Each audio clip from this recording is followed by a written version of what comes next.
Welcome to Mouhas diary my channel.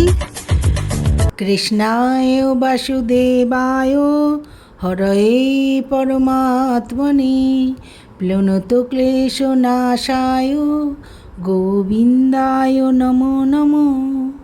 হে গোবিন্দ, হে প্রভু গোপাল, এই 2026 সালের শ্রাবণ পুত্রদা একাদশী কবে পালিত হবে বন্ধুরা, সেটাই তোমাদের আজকে জানাবো। তোমরা প্রথম থেকে ভিডিওটা দেখো, এর কি মাহাত্ম্য, ব্রত মাহাত্ম্যের কি ফল, তোমরা এইটা একটু জেনে নাও। আর আমার চ্যানেলটা ভালো লাগলে একটু সাবস্ক্রাইব করো, আর কমেন্ট বক্সে শ্রীকৃষ্ণের নাম একটু লিখে প্রচার করো বন্ধুরা। এই 2026 সালে শ্রাবণ পুত্রদা একাদশী এই পড়েছে 5ই ভাদ্র রবিবার 23শে আগস্ট পুত্রদা বা পবিত্র একাদশী পালিত হতে চলেছে। 22শে আগস্ট চৌঠা ভাদ্র রাত্রি 1:59 হইতে আর 5ই ভাদ্র রবিবার 23শে আগস্ট শেষ রাত্রির ভোর রাত্রির 4টে অবধি এই একাদশী ব্রত থাকবে বন্ধুরা। এই পুত্রদা শব্দের অর্থ পুত্রদাতা। এই কারণে সন্তান যারা কামনা করছেন সেই দম্পতিদের জন্যেই এই একাদশী বিশেষভাবে তাৎপর্যপূর্ণ বলে মনে করা হয়। ধর্মীয় বিশ্বাস অনুসারে স্বামী স্ত্রী এই দিনে ভক্তি ও সংযমের সাথে উপবাস পালন করেন এবং ভগবান বিষ্ণুর পুজো করেন, তারা সন্তান লাভ করেন। পুত্রের জন্ম ছাড়াও এই একাদশী তাদের সন্তানদের সুখ, স্বাস্থ্য, দীর্ঘায়ু এবং সমৃদ্ধির জন্যে শুভ বলে মনে করা হয়। এই দিনে ভক্তরা তাদের সন্তানদের উজ্জ্বল ভবিষ্যৎ, সুস্বাস্থ্য এবং জ্ঞানের জন্যে ভগবান বিষ্ণুর কাছে প্রার্থনা করেন। বিশ্বাস করা হয় যে একাদশীর উপবাস মানুষকে জাগতিক আসক্তি থেকে মুক্ত করে এবং ঈশ্বর ভক্তি ও আত্মপ্রতিফলনের দিকে পরিচালিত করে। উপবাসের মাধ্যমে শরীর ও মনকে নিয়ন্ত্রণ এবং ভগবানের নাম স্মরণ আধ্যাত্মিক শান্তি এনে দেয়। এই পুত্রদা একাদশীর ব্রত মাহাত্ম্য তোমাদের আমি পাঠ করে শোনাবো, আর তারপরে আমি বলবো কি জিনিস তোমরা বাড়িতে আনলে যারা নিঃসন্তান দম্পতি তাদের ঘরে সন্তানের আগমন হবে। আমি বলবো বন্ধুরা, তোমরা একটু পুরো ভিডিওটা দেখো। এই শ্রাবণ পুত্রদা একাদশী অনেক জায়গায় পবিত্র একাদশী নামেও পরিচিত। এই একাদশী পাপ বিনাশ করে, পুণ্য প্রদান করে, আর এই দিনে ভগবান বিষ্ণুর আরাধনা করে ভক্তরা তাদের পরিবারের মঙ্গল এবং সন্তানদের সুরক্ষার জন্যে প্রার্থনা করে। বিশ্বাস করা হয় ভক্তিপূর্ণ উপবাস মানুষকে তার অতীত ও বর্তমান জীবনের পাপ থেকে শুদ্ধ করে এবং ভগবানের আশীর্বাদ প্রদান করে। শ্রাবণ মাস ভগবান শিবের জন্যে উৎসর্গীকৃত, তাই এই পবিত্র মাসে একাদশীতে ভগবান শিবের আরাধনার পাশাপাশি ভগবান বিষ্ণুর আরাধনা করলেও ভক্তদের ওপর ভগবানের আশীর্বাদ বর্ষিত হয়। এই একাদশী পালন করবে বন্ধুরা।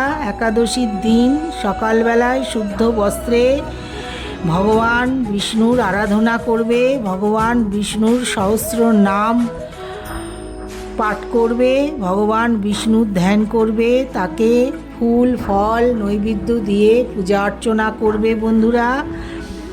এই শ্রাবণ মাসের শুক্লপক্ষের একাদশী তিথিটি শ্রাবণ পুত্রদা একাদশী নামেই পরিচিত।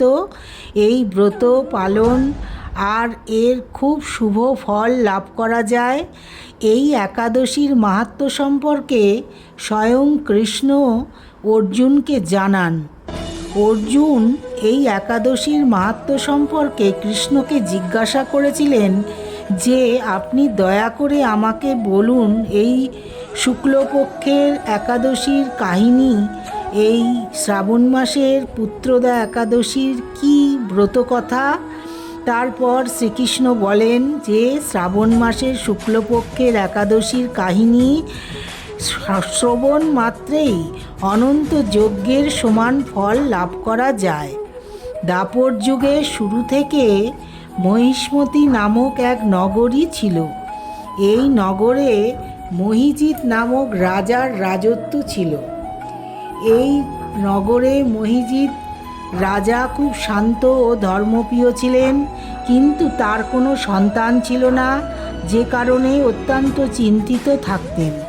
নিজের বার্ধক্যকে আসতে দেখে রাজা প্রজাপ্রতিনিধিদের ডাকেন এবং বলেন যে, হে প্রজাগণ, আমার কোষে অন্যায় বা পাপ দ্বারা কোনো সংগৃহীত অর্থ নেই এবং আমি কোনো দেবদেবী ব্রাহ্মণদের অর্থ লুট করিনি আর অন্যের সম্পত্তিও আত্মসাৎ করিনি। আমি সবসময় প্রজাকে নিজের পুত্রের সমান করে লালন পালন করেছি, কাউকে কখনো ঘৃণার চোখে দেখিনি, সকলকে সমান মনে করেছি, সজ্জনদের পুজো করেছি। এভাবে ধর্মযুক্ত রাজ্য পরিচালনা সত্ত্বেও আমার কোনো পুত্র নেই। আমি অত্যন্ত কষ্ট পাচ্ছি। এর কারণ কি বুঝতে পারছি না। রাজা মহিজিতের এই কথা বিচার করার জন্যে মন্ত্রী ও প্রজা প্রতিনিধিরা জঙ্গলে যান। সেখানে বড় বড় মুনি ঋষিদের দর্শন করেন এবং রাজার উত্তম কামনা পূর্তির জন্যে তারা শ্রেষ্ঠ মুনির সন্ধান করতে থাকেন। এই সময় তারা এক ঋষির আশ্রমে গিয়ে পড়েন। সেই ঋষির নাম লোমশ মুনি।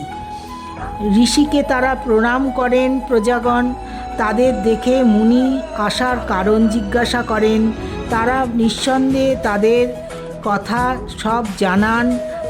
আর তার কথা শুনে ঋষি বলেন, লোমশ মুনির এই কথা শুনে তারা বলেন যে, হে মহর্ষি, আপনি আমাদের কথা জানতে ব্রহ্মার চেয়েও অধিক সমর্থ, অতএব আপনি আমাদের সন্দেহ দূর করুন।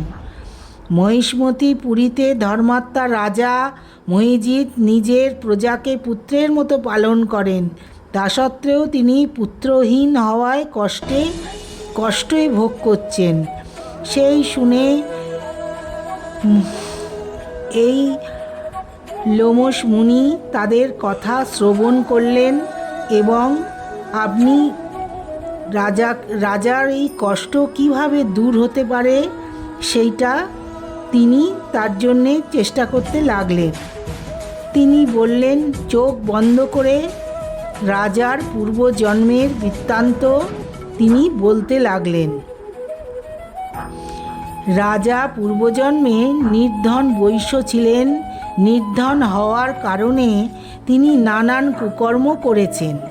এক গ্রাম থেকে অন্য গ্রামে ব্যবসা করতে যেতেন। একবার খুব তৃষ্ণার্ত ক্ষুধার্ত অবস্থায় তিনি জলাশয়ে জলপান করতে যান। সেই সময় সেখানে একটা তৃষ্ণার্ত গরু জলপান করছিল। রাজা সেই গরুকে সেখান থেকে সরিয়ে নিজে জলপান করেন। এ কারণে এ জন্মে রাজা সন্তান সুখ থেকে বঞ্চিত। একাদশীতে ক্ষুধার্ত থাকার কারণে সে রাজা হয়, কিন্তু তৃষ্ণার্ত গরুকে জলপান করতে না দিয়ে সরিয়ে দেয় বলে সন্তানহীন হয়ে দুঃখ সহ্য করতে হচ্ছে। এই কথা শোনার পরে সকলে বলেন যে, ঋষি, এই পাপের প্রায়শ্চিত্ত সম্পর্কে আপনি বলুন, কি করবেন। লোমশ মুনি এই শ্রাবণ শুক্লপক্ষের একাদশীকে পুত্রদা একাদশী বলা হয়, বললেন, তোমরা সকলে এই দিন ব্রত পালন করো, রাত্রি জাগরণ করো, তারপর ব্রতের পূর্ণ ফল রাজাকে প্রদান করো। এর ফলে রাজার সমস্ত পাপ নষ্ট হবে ও তিনি পুত্র লাভ করতে পারবেন। এই কথা শোনার পর সকলে নগরে ফিরে আসেন। শ্রাবণ শুক্ল একাদশী তিথিতে ঋষির কথা মতো এই ব্রত পালন ও রাত্রি জাগরণ করেন। এরপর দ্বাদশীর দিনে সমস্ত পুণ্য রাজাকে দিয়ে দেন। পুণ্যের প্রভাবে রানী গর্ভধারণ করেন ও সময় এলে এক তেজস্বী পুত্রের জন্ম দেন। হে রাজন, তাই শ্রাবণ শুক্লপক্ষের একাদশী পুত্রদা একাদশী নামে পরিচিত। অতএব সন্তান সুখ লাভ করার জন্যে এই একাদশী ব্রত পালন করা উচিত। পাশাপাশি এই মাহাত্ম্য শ্রবণ করলেও ব্যক্তি সমস্ত পাপ থেকে মুক্তি পায়। ব্যক্তি সন্তান সুখ ভোগ করার স্বর্গ লাভ করে।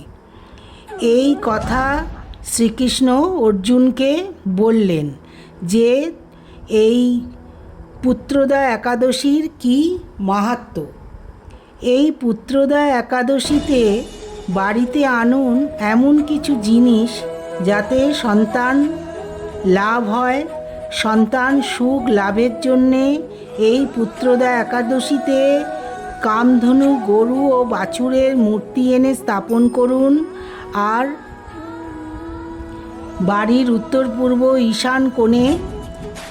এর ফলে দম্পতিরা সন্তান সুখ লাভ করতে পারেন। পুত্রদা একাদশীতে পেতলের বালগোপাল এনে বাড়িতে রাখুন। তারপর কৃষ্ণের বালক রূপ পুজো করুন। প্রতিদিন গোপালের মন্ত্র পড়ুন। বাড়িতে কোনো বাস্তুদোষের কারণে সন্তান লাভের বাধার সৃষ্টি হলে কৃষ্ণের পাশে ময়ূর পাখা এনে রাখুন। এছাড়া এই একাদশীতে ব্রত পালন করো বন্ধুরা, তোমাদের সন্তান লাভ হবে।